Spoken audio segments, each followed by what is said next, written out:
until came the day when danger threatened from without as well as within.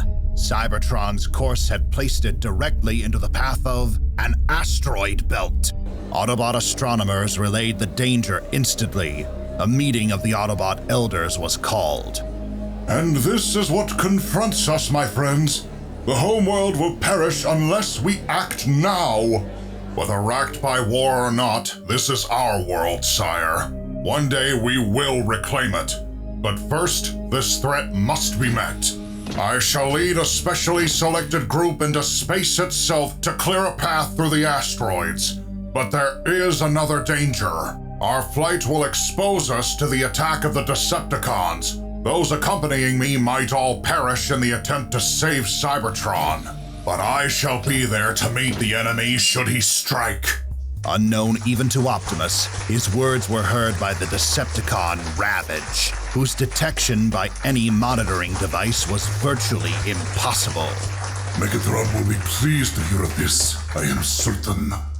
The Autobots labor to construct a craft that would propel them into the void, a craft dubbed the Ark. Meanwhile, inside the foreboding castle Decepticon that was home to Megatron. You have done well, Ravage. Your abilities to absorb electromagnetic radiation and thus remain undetected are enviable qualities. And ever shall they be in the service of the Decepticon Empire, my lord. See that you never waver, Master of Stealth. All too often, the nature of the spy is to weigh his loyalties and switch when he feels the time is right. Never, great Megatron. Now, what is our course of action? We shall construct our own spacecraft, pursue Optimus and his fools into space, and strike them when they are weakest, after completed task. The death of their beloved ruler will so demoralize the remaining Autobots that their surrender will be a certainty. Ahead, the sons of Cybertron unleashed a celestial display of power seldom seen as huge chunks of spaceborne rocks were pulverized, clearing the necessary pathway. And inside the spacecraft, fellow Autobots, we have succeeded through your efforts. And soon our world will pass safely through this dangerous segment of space and travel near the lifeless third planet of this solar system before going beyond. Let us rejoice in our achievement as we return to Cybertron, and let us redouble our efforts to end the slaughter that has consumed our world for so many centuries.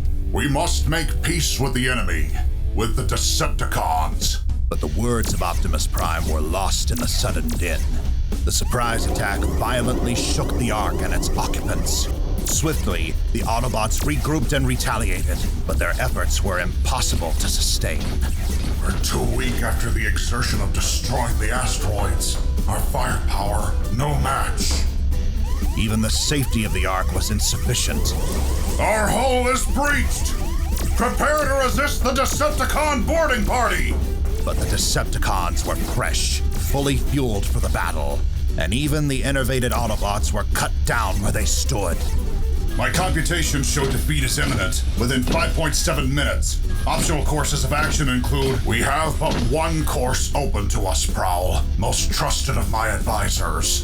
I had anticipated such a move by the Decepticons. The Ark and its secrets must never fall into enemy hands, so I plotted an alternate course that would take us on a suicidal heading directly into the third planet of this solar system. Farewell, my friend. Though we die, at least our enemies are taken with us. The impact was awesome. Huge clouds of dust and ash blanketed the nearby terrain as the spacecraft embedded itself in a volcanic mountain. Silence. For over 4 million years, nothing disturbed the crypt-like atmosphere within that dormant structure. And then, like a sleeper rudely awakened, the volcano erupts in a crescendo of explosive brilliance. The eruption uncovers an object buried some 40,000 centuries ago, an alien object pocked and pitted by the passage of time. Time which has changed the face of this planet and those who dwell upon it. The currently dominant species has named this world they rule Earth. This volcano, Mount St. Hilary, They have marked the movement of time numerically. As it is reckoned, the date is 1984. But all that means nothing here. Time and place have seemingly little significance to those who lay within this rotting hulk. The shroud of darkness has descended again here for perhaps another 4 million years. Perhaps not. Pinpricks of light appear inside the craft, and the barely audible hum of machinery awakened by the titanic blast. Beacons flare, probing the darkness, illuminating the dank cavernous walls. In the side of the great ship, a hatch that has remained closed for millennia now opens. From it, a device is launched forth. It is a sensor drone. Its mission, gather data for transmission back to the Ark. The scout craft relays its telemetry to the mothership. Although it was state-of-the-art technology when designed, its databanks possess only the capability of perceiving mechanical life forms. Thus, the many carbon-based species pass below unnoticed by the active drone. Sensors confirm this is not Cybertron, nor any world in the Alpha Centauri star system. Scanning sequence continuing. Finally, miles from its point of origin, the probe picks up signals from what its logic circuits say must be one of this planet's indigenous life forms. The configuration bears a striking resemblance to Decepticon attack forms. The drone swiftly plots its return to the Ark. Forests teeming with countless life forms appear utterly dead to the drone, but an Oregon interstate highway sends a stream of data back into the Autobot probe, almost overloading its circuits with information. Functionally, they resemble the vehicular Autobot forms. An automation affinity exists, and that seems enough. But there is more, much more. Creatures of seemingly unending variety and shapes, all mechanically and electrically alive to the drone's sensors.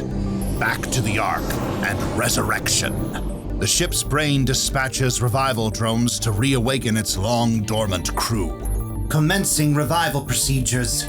True to its programming, the Ark alters the structure of its inhabitants, rebuilding them to be able to change their shapes in accordance with the mechanical life detected beyond the Ark, the better to ensure survivability. But its memory banks were damaged in the ages ago crash, and the knowledge of the Great War was erased. Thus, friend and foe alike are equally subject to its attentions.